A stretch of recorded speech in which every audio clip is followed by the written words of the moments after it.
This is a stimulus update and daily news report. Looks like a few things are changing for the package, but first I want to give you some stimulus news. One state is giving out $285 by November 15th in hazard pay.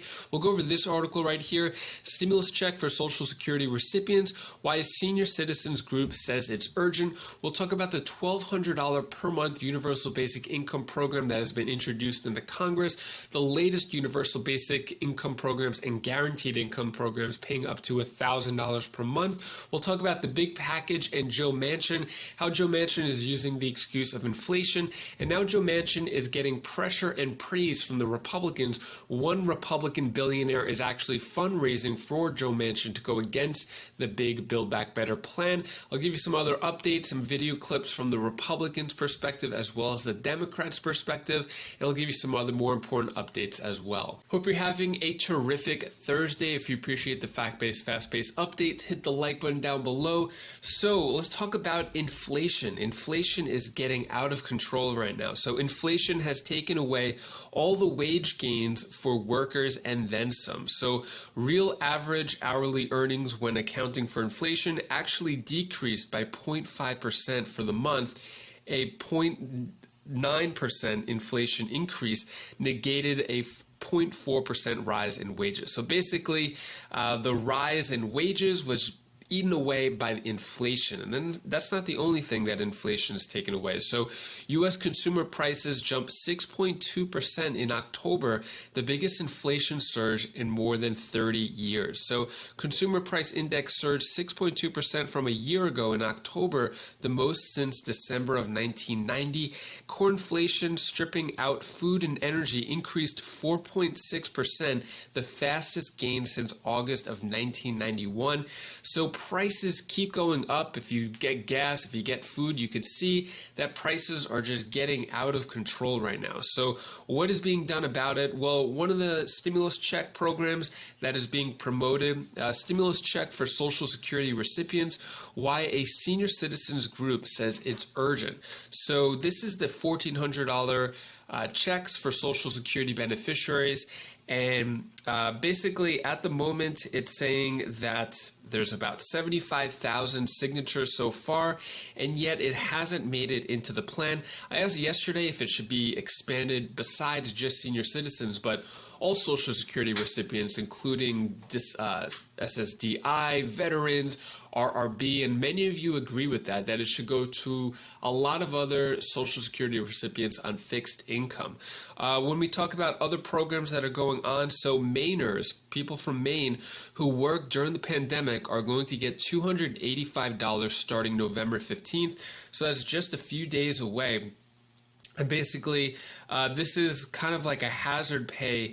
So Governor Mills says 524,000 Mainers will receive a disaster relief payment of $285. If you're from Maine, do you think a one-time payment for $285 is good? Is that good enough? Should other states do that? Do you think it should be more?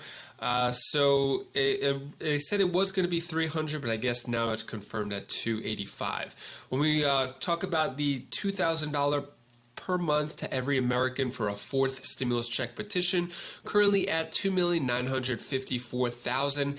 That still has been inching forward and looks like it's not getting enough support, hasn't entered into any big package. No politicians have ran with it or tried to get it into the package. Looks like at the moment just progressives are trying to get anything they can from the Build Back Better plan without it being stripped and just trying to pass anything at all because they don't have any more leverage.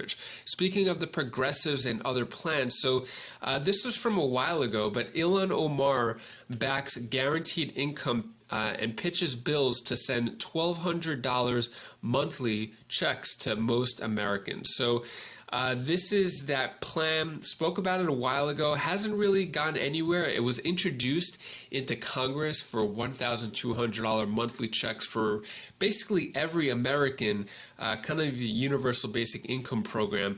And that really hasn't gone anywhere recently. We talk about other universal basic income programs. So it looks like Gainesville, Florida program to offer guaranteed income to people released from prison or jail. So this is just for people released from prison or jail. They're going to get $7,600. So they get $1,000 upon getting out of jail, and then it's going to be okay. So 115 people will receive an initial $1,000 payment and then $600 each for the next 11 months. Let me know down in the comments below, should people getting out of prison, should they, or out of jail, should they get these $7,600 over the course of a year? Is that going to help them, rehab and get back into society and contribute? Is this a good idea, bad idea? Let me know your thoughts on that. Also, Chicago spoke about this. Chicago just approved one of the U.S. largest basic income pilot programs, $500 monthly payments for 5,000 people. So that's probably the biggest one, at least the largest population worth of checks going out in terms of universal basic income. So when it comes to the big package, the Build Back Better plan, infrastructure has already passed. Now President Biden's kind of doing his little tours around the country to try to promote the next thing, the Build Back Better plan. So he was in Delaware yesterday, Wednesday, and he gave a speech. So Biden touts social spending bill as key to lowering prices. So basically, there's two different perspectives here. The Republicans and moderates like Joe Manchin are saying that because of inflation, that we shouldn't do any more spending. But on the other side, Democrats are saying because of inflation, we should do more spending because that'll bring down the prices. So we have two totally different views right here. So what President Biden said is, going forward, it is important that Congress pass my Build Back Better plan, which is fully paid for and does not add to the debt, and will get more Americans working by reducing the cost of childcare, elder care, and help to lower costs for American families by providing more affordable health coverage and prescription drugs. So that's what President Biden, I'm going to play a little clip of what he said in a little bit, but also what's going on with Joe Manchin. So it looks like another obstacle with Joe Manchin. First it was the CBO score, now inflation, or you sort of did say inflation before that, but Senator Manchin sounds inflation alarm, says Biden can't ignore economic pain. Also, he tweeted this. This is what Joe Manchin said yesterday. So, by all accounts, the threat posed by record inflation to the American people is not transitory and is instead getting worse. From the grocery store to the gas pump, Americans know the inflation tax is real. Sorry about that. Know the inflation tax is real, and DC can no longer ignore the economic pain Americans feel every day. So that's what Joe Manchin said. It looks like he is not going to vote for it, which is, I think, what a lot of people predicted. He said, vote for the infrastructure bipartisan one first, and then maybe you'll get support for the next one.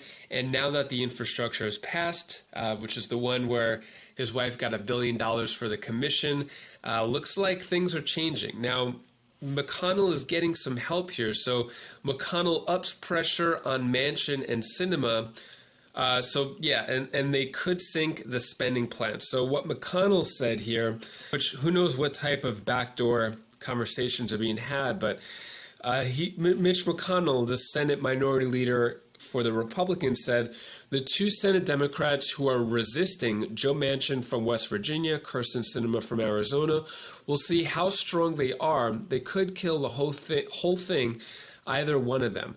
Also, Joe Manchin is getting support from billionaires for fundraisers. So GOP billionaire Ken Langone says he will hold a fundraiser for Democrat Joe Manchin, who has worked to shrink Biden's agenda. So looks like Joe Manchin is a big favorite among Republicans. Many are saying that he is a dino.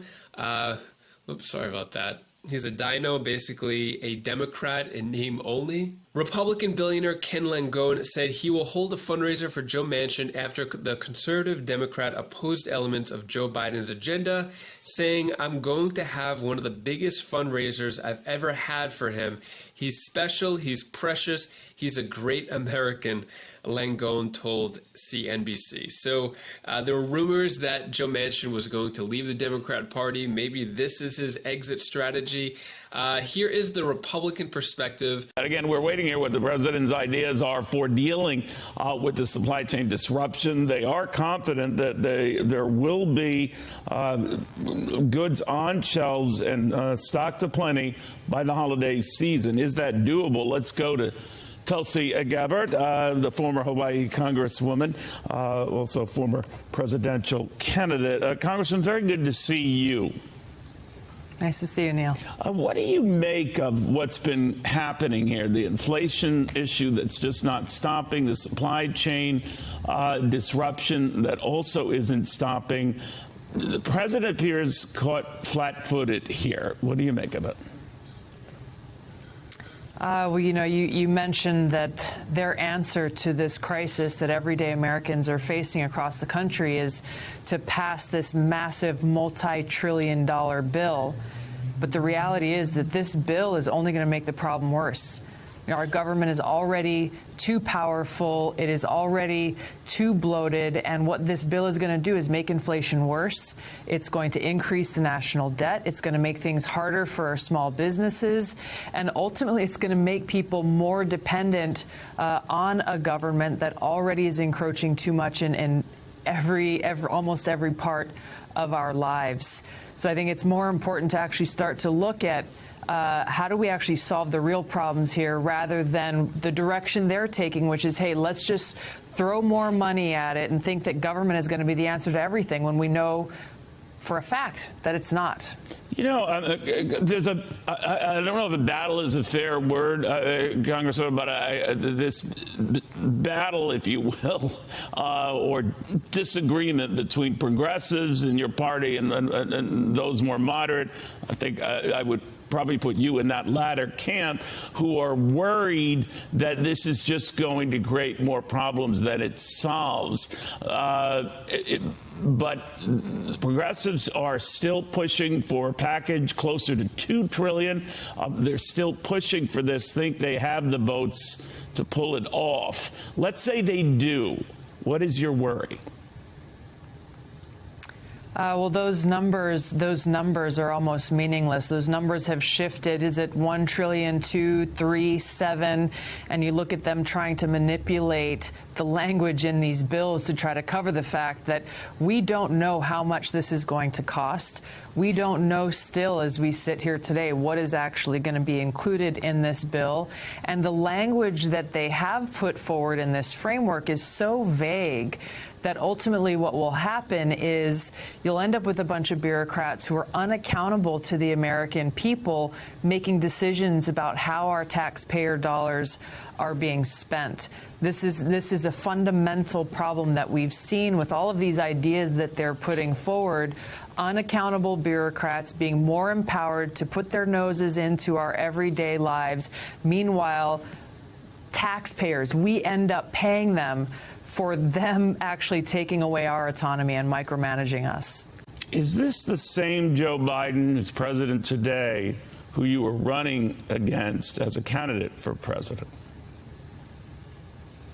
I've considered Joe Biden a friend for many years, and I've been disheartened to see the direction that he's taken in this administration that is undermining the fundamental principles of our country, that is actually tearing our country apart, rather than working to bring us together, to find our way forward and have respectful dialogue, even as we may have disagreements or differences on different issues, but come together as Americans, treating each other with respect. And I think it's something that makes me sad, to be quite honest.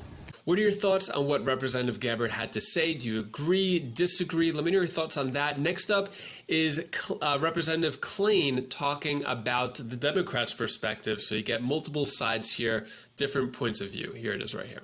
Starts with a piece of good news. Infrastructure Week has finally arrived. How many times you hear over the last 5 years, Infrastructure Week is coming?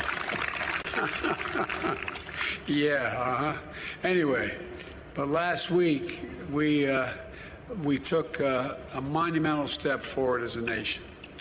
And we did something long overdue and long talked about in Washington, but almost never actually done. The House of Representatives passed my bipartisan infrastructure bill. Along with other plans that I'm advancing, this bill is going to reduce the cost of goods to consumers, businesses, and get people back to work, helping us build an economy from the bottom up and the middle out, where everybody's better off. President Joe Biden last hour in Baltimore talking about his transformative infrastructure bill, one he will sign on Monday. Joining us now, White House Chief of Staff Ron Klain. Thank you so much for walking out there in the dark now and spending some time with us. Thanks for having me, Nicole. Will the 13 Republicans who are now, based on voicemails that have been released from Congressman Upton facing some death threats, be invited on Monday? Yes, Nicole, we're inviting everyone, Democrat and Republican, who voted for this bill, members of the House and members of the Senate, Republican governors and Democratic governors, Republican mayors, Democratic mayors, Republican business leaders, Democratic business and labor leaders. They're all going to be invited to the White House to thank them for the work that they did to get this done. Look, presidents have been talking about overhauling our infrastructure since Eisenhower. This is the largest investment in our roads. Since then, it's the largest investment in mass transit in our history, largest investment in broadband, largest investment in cleaning up lead pipes. This is a historic thing.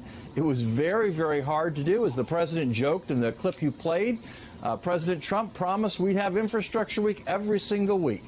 We finally got it done, and we're going to thank everyone, Democrat and Republican, who were involved in delivering this win for the American people. I heard the president today really trying to feel people's pain around supply chain frustration. I don't even know that I could have explained what that meant or the causes of it 6 months ago, as well as inflation. And I wonder how much of your time inside that building behind you is spent addressing not just the policy fixes, but how people are feeling about the economy, because so much of the economic data is so strong.